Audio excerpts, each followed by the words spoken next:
Assalamualaikum warahmatullahi wabarakatuh. Em, Pada pertemuan kali ini kita akan membahas tentang penggambaran layout kamar mesin, di mana seperti kita ketahui bahwa eh, menggambar kamar mesin ini adalah salah satu bagian dari gambar kunci yang ada pada penggambaran kapal. Gambar layout kamar mesin ini ada pada tujuan pembelajaran menggambar sistem permesinan dan perlengkapan kapal. Untuk menggambar layout kamar mesin ini, kita awali dengan identifikasi komponen yang ada di kamar mesin, kemudian bentuk luasan yang ada di kamar mesin. Nah, setelah diketahui komponen-komponen yang ada di kamar mesin tersebut dan bentuk luasannya, maka kita memasangkan eh, komponen-komponen kamar mesin tersebut pada tempat sesuai dengan fungsinya. Itu di mana pada komponen-komponen itu diletakkan dengan pertimbangan-pertimbangan dekat dengan yang dilayani dan kemudahan akses dan penempatan yang baik, sehingga ABK yang bekerja di kamar mesin itu dapat melakukan tugasnya dengan baik. Selanjutnya untuk komponen-komponen yang akan ditata pada perencanaan layout kamar mesin pada kegiatan ini adalah yang pertama adalah motor induk, yaitu motor induk yang berfungsi sebagai alat propulsi, yaitu untuk menggerakkan kapal, yang mana pada motor induk ini sudah satu unit ya, antara di sini motor induknya dan ada ini sebelum masuk uh, ke poros ya. Sebelum masuk ke poros di sini ada gearbox. Ada gearbox ya. Nah, jadi ini satu unit yang akan ditata sebagai komponen utama pada layout kamar mesin.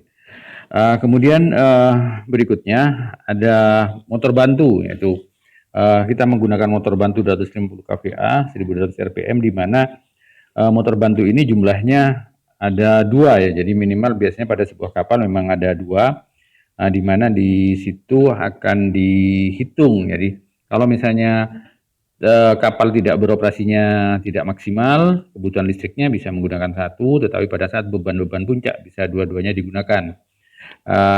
Karena ini generator berarti terdiri dari mesinnya sendiri dan alat pembangkit listriknya, yaitu generator atau lazim disebut genset. Jadi ini ada dua, nanti kita tata jadi sebagai komponen utamanya ada motor induk di tengah ya, sesuai dengan letak dari baling-baling.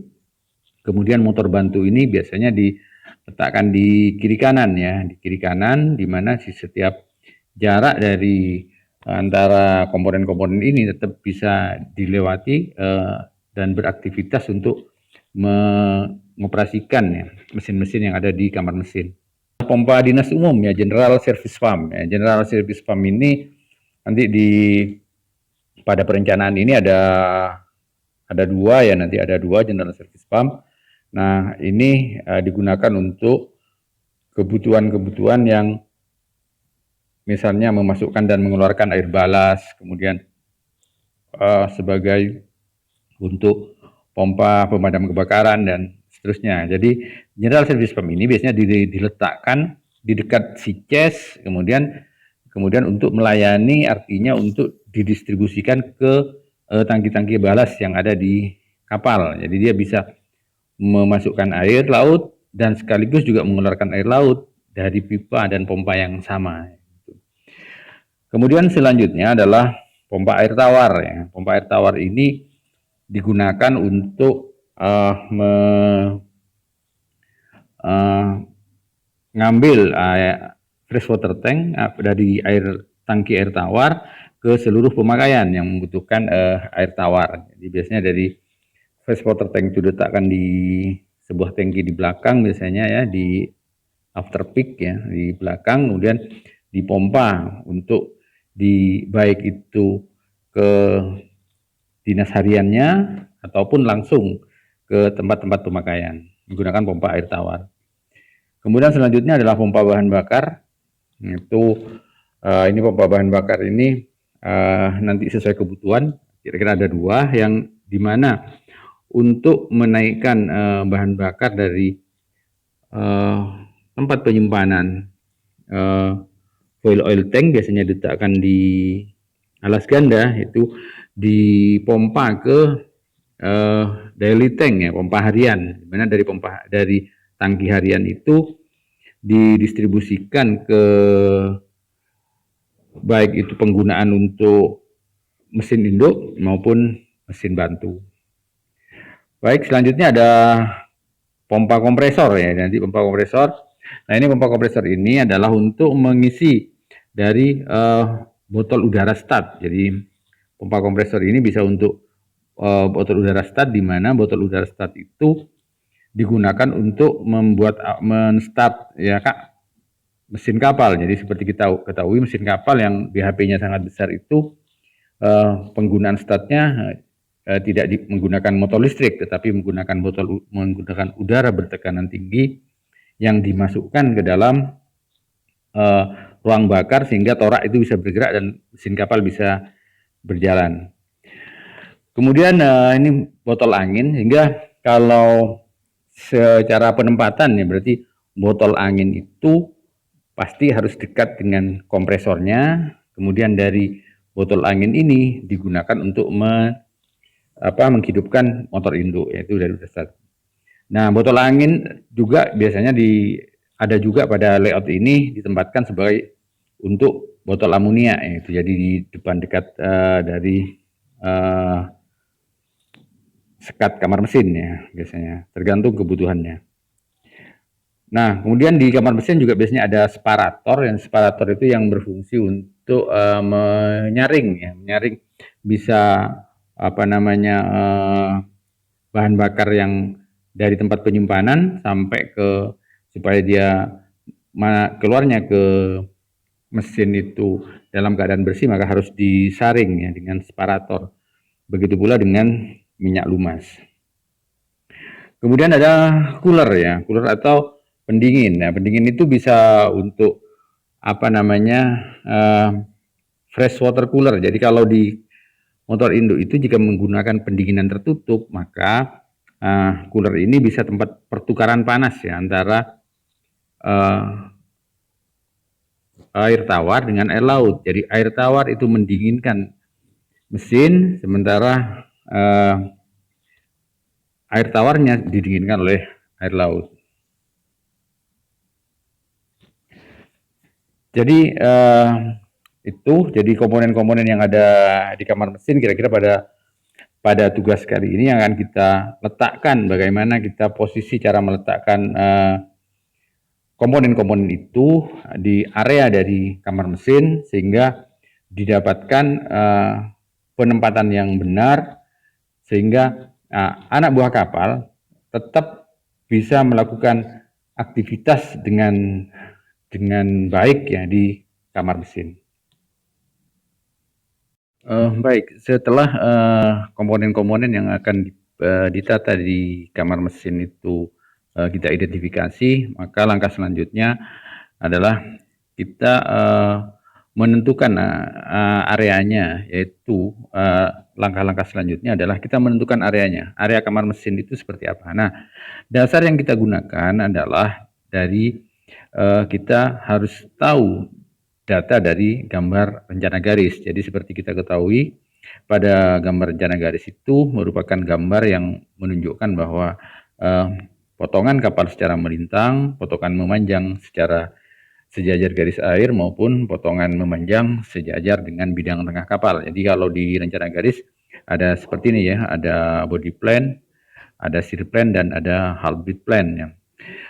Kemudian dari sini kita harus tahu dulu posisi dari kamar mesin. Jadi posisi dari kamar mesin itu biasanya kita dapatkan dari gambar rencana umum atau pada perencanaan posisi pondasi mesin. Jadi yang dikatakan kamar mesin adalah bagian belakang ya dibatasi oleh ini namanya after peak bulkhead ya di bagian belakang. Ini adalah after peak bulkhead. Jadi kalau pada kasus ini dia ada di frame nomor 6 ya. Kemudian yang di sebagai bagian depan ini adalah sekat kamar mesin. Jadi ini after peak bulkhead ya. Yang ini adalah engine room bulkhead ya. Jadi sekat kamar mesinnya itu yang membatasi dari kamar mesin bagian belakang dan kamar mesin bagian depan. Selanjutnya kita merencanakan yaitu bentuk dari bagaimana potongan di daerah kamar mesin, yaitu pada ketinggian sesuai dengan ketinggian dari alas di kamar mesin. Jadi ketinggian dari alas kamar mesin ini, ya, kalau misalnya kita ambil ini T, kita masukkan ke di body plan ya. Di body plan itu kita garis sesuai dengan ketinggian dari alas di kamar mesin. Jadi sini ketinggian di kamar mesin.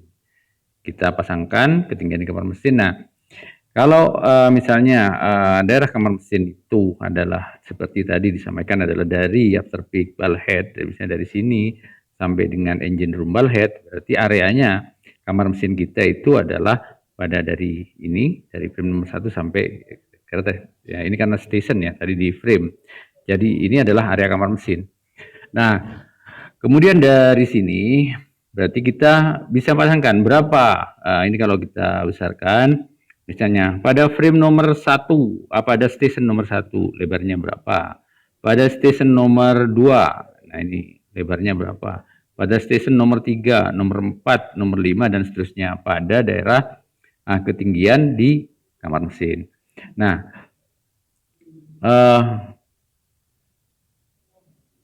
selanjutnya kita pasangkan dari masing-masing ketinggian itu, misalnya tadi adalah di frame nomor 1 ya, di frame nomor 1 kita pasangkan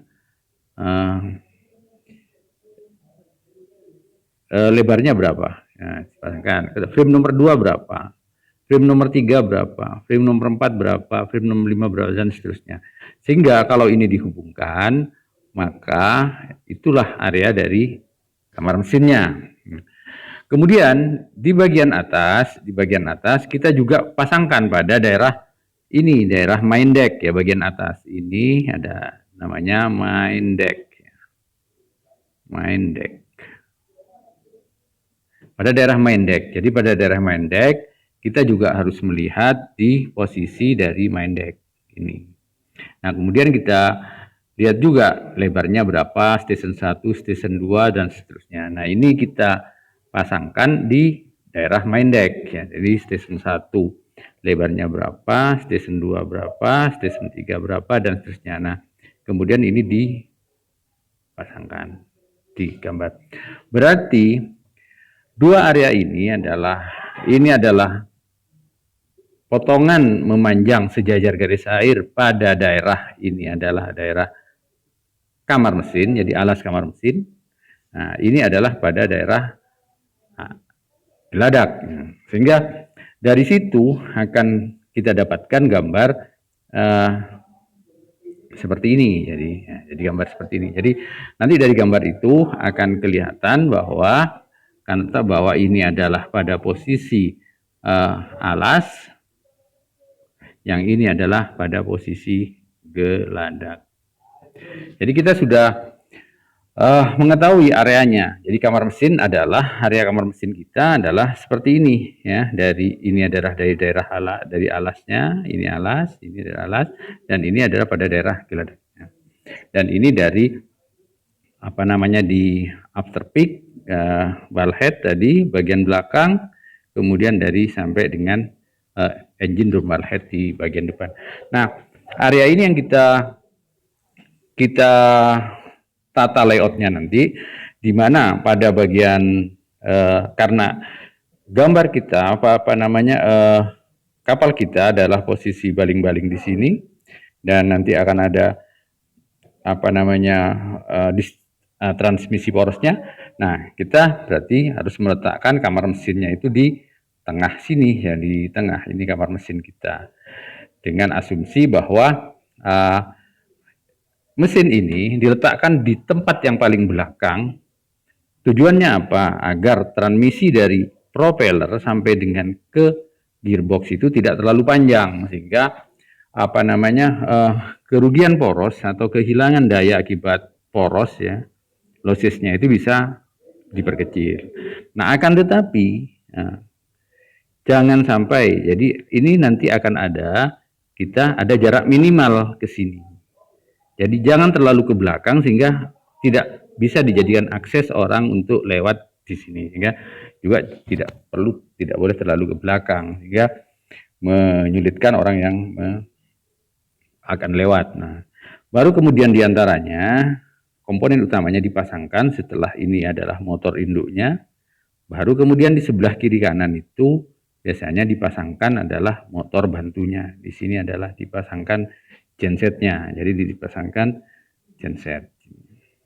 gensetnya di sini dipasangkan. Gensetnya di kiri dan kanan. Nah, biasanya karena ini genset adalah untuk suplai tenaga listrik ke kapal, maka dari dua genset ini pasti di sini di tengah dipasangkan MSB, main switchboard. Main switchboardnya kita pasang di sini sehingga dari genset ini berkumpul di MSB, dari MSB listrik itu didistribusikan ke semua bagian di kapal. Sehingga kalau gambar kita nanti kalau sudah jadi, kira-kira dari komponen utamanya adalah seperti ini. Jadi di tengah ini adalah motor induknya, kita pasangkan di sini langsung motor induk, dengan motor induk. Nah, ini teruskan ke belakang ke balik-balik. Nah, di sini kiri kanan adalah motor bantu. Dan di sini tetap bisa dijadikan akses orang untuk mengoperasikan mesin. Ini adalah sisi luar dari engine casing. Nah, MSB-nya kira-kira kita pasangkan di sini. Nah, baru di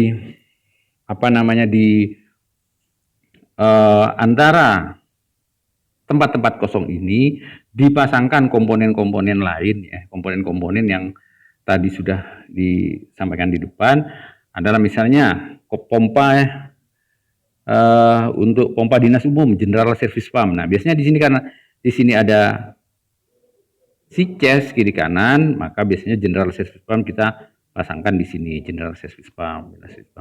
Kemudian kalau misalnya ini untuk botol udara start harus dekat dengan mesin, maka di sini dipasang botol udara start, ya, ditaruh botol udara start. Jadi jangan lupa bahwa besarnya nanti dengan skala yang sama disesuaikan dengan pada saat kita menggambarnya dengan AutoCAD. Nah, dengan botol udara start di sini otomatis kompresornya harus dekat dengan yang dilayani. Kemudian kalau misalnya penempatan ini terpaksa harus ada di atas, jadi tidak ada di lantai. Jadi ini kan area lantai ya. Ini area lantai. Ini area bisa di atas. Misalnya cooler diletakkan di dinding bisa saja. Kalau dari atas coolernya akan tampak di sini. Jadi setelah ditata, kira-kira bentuk dari rencana umum kita layout kamar mesin kita adalah jadi motor induk ini diletakkan di tengah karena ini memang nanti akan dilanjutkan dengan thrust shaft ya, terus propeller shaft, kemudian baru di sini propeller ya, baru baling-baling. Kemudian genset adalah kiri kanan, di mana genset nanti dialirkan ke MSB, ke main switchboard, dari main switchboard akan disalurkan ke semua bagian di kapal. Kemudian di sini ada botol angin ya. Botol angin itu adalah untuk start dari mesin ya, start dari mesin. Ada pompa air tawar. Nah, kalau penempatannya seperti ini berarti pompa ini adalah kalau kita lihat di penampang melintang mesin, jadi pompa ini sebenarnya diletakkan di sebuah, ada pangkon diletakkan di atas karena ada mesin. Begitu pula dengan separator ya. Separator, kemudian ada cooler sudah dimasukkan di sini, jadi untuk pertukaran panas untuk pendinginan mesin. Ada pompa minyak lumas ya, lubricating oil ya, untuk minyak lumas karena di kapal itu biasanya minyak lumasnya sirkulasi ya. Nah, kemudian ada pompa saniter juga dimasukkan di sini untuk memindahkan air-air kotor dan seterusnya. Jadi ini ada general system. Jadi kira-kira ini yang harus digambarkan nanti pada saat kita menggambar layout kamar mesin. Demikian yang bisa disampaikan dalam pertemuan kali ini tentang perancangan layout kamar mesin. Saya akhiri. Assalamualaikum warahmatullahi wabarakatuh.